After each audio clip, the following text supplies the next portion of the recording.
পশ্চিমবঙ্গের কোনায় কোনায় ওয়েডিং শ্যুট করে থাকি, তাই বলে বাড়ি থেকে 600 কিলোমিটার দূরে। হ্যাঁ, বাড়ি থেকে 600 কিলোমিটার দূরে জলপাইগুড়িতে গেলাম এবার বিয়ে বাড়ির শুটিং করতে। এগুলো না আমার কাছে একসময় স্বপ্ন ছিল, আর স্বপ্নগুলো বাস্তবে আজ রূপান্তরিত হয়েছে বলেই তোমাদের সামনে ব্লগের মাধ্যমে নিজের আনন্দটাও শেয়ার করতে পারছি। প্রথম দিন রাতেই আমি বেরিয়ে পড়ি বসিরহাটে ক্যামেরা ইকুইপমেন্টসগুলো গুছিয়ে নেওয়ার জন্য।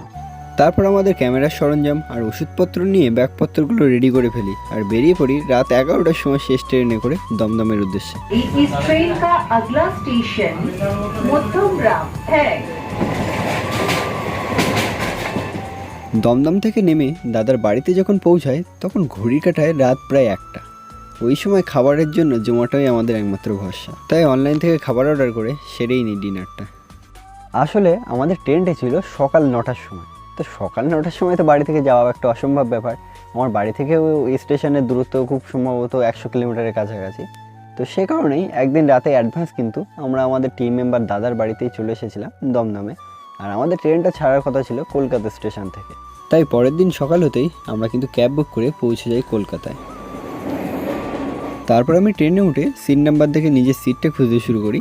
কিন্তু একটা মজার জিনিস শুনবে, এটাই না আমার প্রথম এক্সপ্রেস ট্রেন জার্নি। না, আমি এর আগে কখনোই এক্সপ্রেস ট্রেনে উঠিনি, কেননা ছোটোবেলা থেকে আমার পরিধিটা ওই স্কুল কলেজ আর বাড়ির মধ্যেই ছিল। আর এখন আমি নিজের জেদে নিজের পছন্দ মতো কাজ করছি, সে কারণেই হয়তো এখন first time express train journey করলাম। তাই বলে কি হাসাহাসি করো না, এটা ফার্স্ট টাইম। ভাগ্যক্রমে জানলার ধারে সিটটাই আমি পেয়েছিলাম, তাই বাইরের দৃশ্যগুলো দেখছিলাম। আর আমি এই জানলার ধারে সিটে বসে বাইরের প্রাকৃতিক দৃশ্য দেখতে খুবই পছন্দ করি। কিন্তু কখন যে প্রাকৃতিক দৃশ্য দেখতে দেখতে ফারাক্কা ব্রিজ চলে এলো।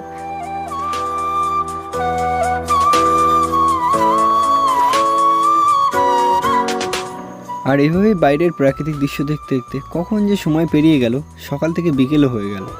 চলোই আমরা সবাই মিলে পাগলে ঘুরতে যাব। হ্যাঁ, ট্রেনে এরকম লোকগীতের মজা তো নিচ্ছিলামই, পাশাপাশি ঝালমুড়ি খেতে খেতে এগিয়ে চললাম গন্তব্যের উদ্দেশ্যে। অবশেষে আমরা কিন্তু সন্ধ্যে 7টা সাড়ে 7টা নাগাদ পৌঁছে যাই এনজিপিতে, অর্থাৎ নিউ জলপাইগুড়িতে। অ্যান্ড গাইস, ফাইনালি কিন্তু আমরা পৌঁছে গেছি নিউ জলপাইগুড়ি স্টেশনে। আর এখন বাজে সন্ধ্যে 7:16। এখন চলে যাবো আমরা একটা লজে, আমাদের জন্য লজ বুক করা হয়েছে, তো সেখানে নাইট স্টে করবো। তারপর তোমাদের সাথে আবারও দেখা হচ্ছে লজে গিয়ে। চলো।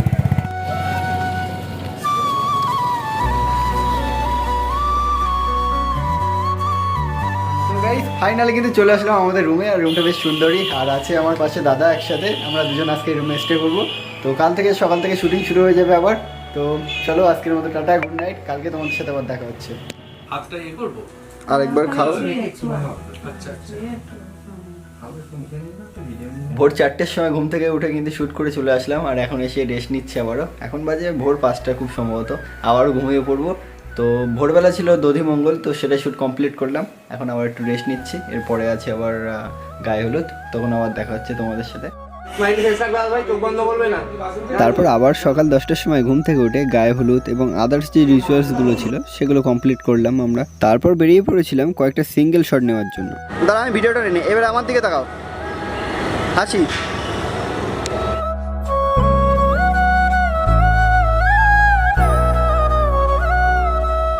তারপর মোটামুটি সিঙ্গেল শটগুলো কমপ্লিট করে একটু বাইরে ঘুরতে বেরিয়েছিলাম, বাই চান্স যদি চা বাগানের দেখা মেলে। তবে আমি দেখতে পাইনি, বাট আমার বাকি টিম মেম্বার্সরা দেখেছিল এবং ছবিও তুলেছিল। কিন্তু আমাকে তৎক্ষণাৎই ফিরে আসতে হয়েছিল বাকি কিছু রিচুয়ালসের ভিডিও নেওয়ার জন্য, এবং সেগুলো কমপ্লিট করলাম। তারপর সন্ধে অবধি বাদ বাকি যে রিচুয়ালসগুলো ছিল সেগুলো কমপ্লিট করলাম। ফাইনালি কিন্তু এখানকার কাজ কমপ্লিট, আর আমাদের ট্রেন রয়েছে 8টার সময়। তো আমরা বেরিয়ে যাচ্ছি নিউ জলপাইগুড়ি স্টেশনে।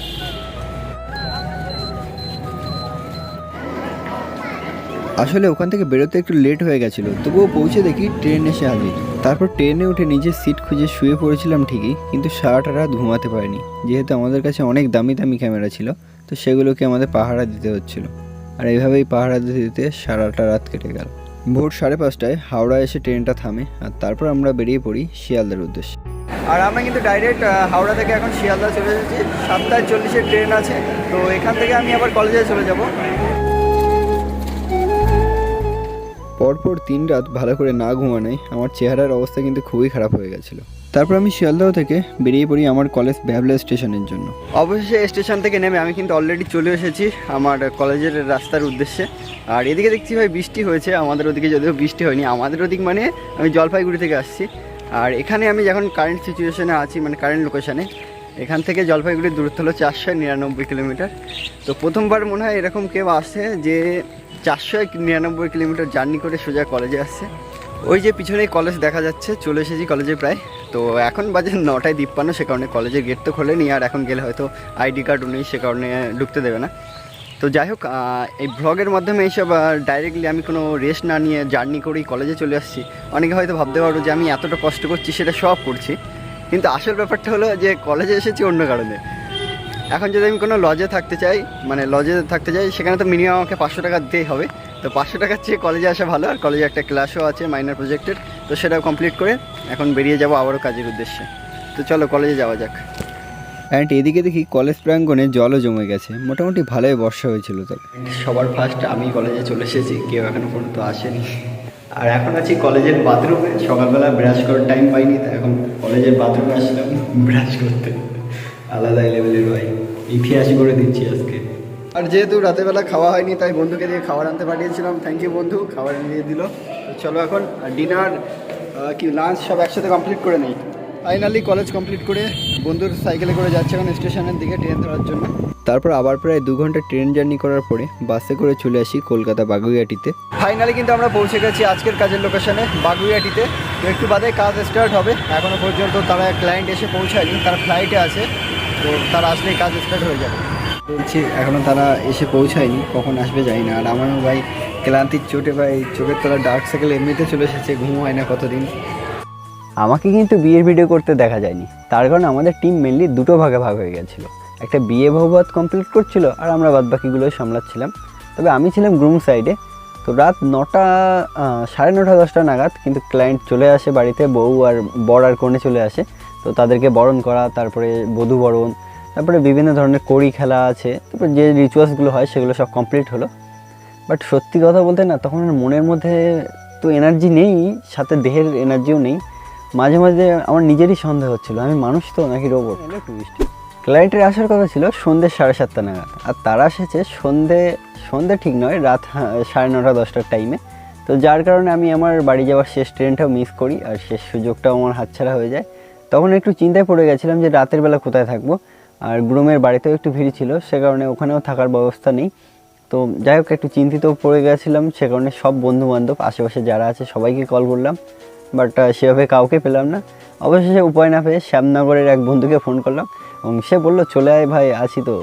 তো সেখানে চলে গেলাম রেডি হয়ে র্যাপিডো করে। এমনকি মানে গাড়িও পাচ্ছিলাম না ওই রাতের বেলা স্টেশন পর্যন্ত যাওয়ার জন্য। তো যার কারণে র্যাপিডো বুক করে চলে গেলাম স্টেশনে। অ্যান্ড গাইস, এখন এসে আমি পৌঁছলাম শ্যামনগরে। বন্ধু আমাকে কিন্তু নিতে আসলো। হাই করে দাও, দেখা যাচ্ছে না ভাই? এই তো এখন যাচ্ছি বন্ধুর বাড়িতে। ভেতরে আমার সাথে অনেক কিছুই ঘটনা ঘটে গেছে, তো সেটা তোমাদের সাথে শেয়ার করবো পরে।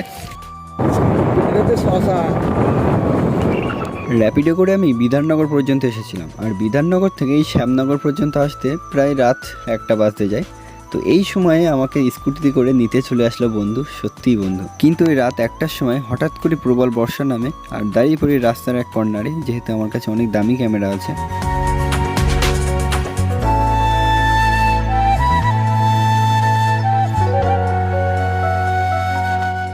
তারপর একটু বৃষ্টি কমতেই বন্ধুর বাড়ির উদ্দেশ্যে রওনা দিই, আর প্রচণ্ড ক্লান্ত ছিলাম আমি। তো বন্ধুরা, এখন আমরা ঘুমাতে যাচ্ছি। Good night. বন্ধুকে দেওয়ার মতো আমার কাছে তেমন কিছুই ছিল না। পরে ভেবে দেখি ক্যামেরা তো আছে, ছবি তুলে দিতে পারি। তাই সকালবেলা ঘুম ভাঙতেই চলে এলাম গঙ্গার পাড়ে। বন্ধুকে নিয়ে কিন্তু আমরা চলে এসেছিলাম যে ঘুরতে গঙ্গার পাড়ে। আর বন্ধু আছে, বন্ধুর পাশে আরও একটা বন্ধু আছে, আর বন্ধুর বন্ধু মানে আমারও বন্ধু। তো এসেছি এখন আমরা গঙ্গার পাড়ে ছবি তুলতে। তারপর ওদের দুজনকে আমি বেশ কিছু ছবি তুলে দিয়েছিলাম, কিন্তু আমার ট্রেন টাইমও ছিল, আমাকে আবার ফিরতে হবে। রাতের বেলা আবারও একটা ভিডিও শ্যুট রয়েছে, সে কারণে কিন্তু আমি তাড়াহুড়ো করে খুব বেশি ছবি তুলতে পারিনি, চলে এসেছিলাম। তারপর শ্যামনগর থেকে দমদম থেকে বারাসাত, আবার বারাসাত থেকে হাসনাবাদ, পরপর 3-3টে ট্রেন চেঞ্জ করে আমি আমার বাড়ি আসার জন্য গাড়ি ধরতে পারি। হাসনাবাদ থেকে কেওড়াখালি নেবে আমি কিন্তু শুধুমাত্র বাড়ি গেছিলাম, ড্রেসটাও চেঞ্জ করিনি, সাইকেলটা নিয়ে বেরিয়ে পড়েছি আরও একটা রিসেপশন শ্যুটের জন্য। তারপর চলে আসি আরও একটা রিসেপশন শ্যুটে।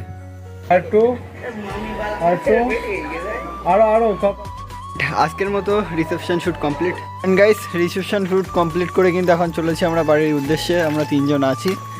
তো দেখতে পাচ্ছ পিছনে কি পরিমাণ কুয়াশা ভাই। আজকে বর্ষা হয়েছে, তারপরেও এত পরিমাণে কুয়াশা। চলো আজকের মতো টাটা, গুড নাইট, দেখা হবে আবার কোনো ভ্লগে।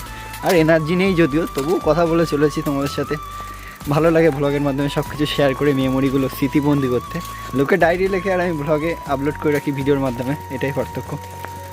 এভাবে আমার 5-5টা রাত ঘুম ছাড়াই কেটে যায়। পরপর 3বার সুইসাইড অ্যাটেম্প্ট করার পরও যখন ব্যর্থ হয়েছিলাম, তখন ভেবেই নিয়েছিলাম মরতে হলে নিজের স্বপ্নের কাজ করতে করতে মরব, ঠিক ওই কেকে স্যারের মতো কিংবা টাইটানিক মুভির ওই মিউজিশিয়ানগুলোর মতো। বাই দ্য ওয়ে, তুমিও যদি একজন ধৈর্যশীল ফটোগ্রাফার চাও এবং চাও নিজের মনের মতো ছবি তুলতে, তাহলে অবশ্যই আমার সাথে কন্ট্যাক্ট করতে পারো। স্ক্রিনে অবশ্যই হোয়াটসঅ্যাপ নাম্বারটা দেওয়া থাকবে, সেখানে তোমরা SMS করে সমস্ত ডিটেলস জানতে পারবে এবং তোমার সাথে কাজ করে খুব খুশি হব। দেখা হবে খুব শীঘ্রই। তাহলে নিজের স্পেশাল ডেটটি বুকিং করতে অবশ্যই কিন্তু হোয়াটসঅ্যাপ নাম্বার SMS করতে ভুলবে না। আর চ্যানেলটা সাবস্ক্রাইব করতেই পারো, আমি ব্লগ আপলোড করতে থাকি। এবং তোমার কেমন লাগলো বলো? খুবই ভালো লেগেছে এই এত রাত পর্যন্ত জেগে জেগে। এখন কটা বাজে? রাত 1:14 বাজে এখন। তো তোমাকে শুই ওভাবে বসে এত ফটো আমি সারা জীবনেও তুলিনি। তো আমাদের সাথে সার্ভিসটা ভালো লেগেছে তো? একদম একদম খুব ভালো লেগেছে। চলো গুড নাইট, টাটা দিদি, tata, good night. Tata, good night।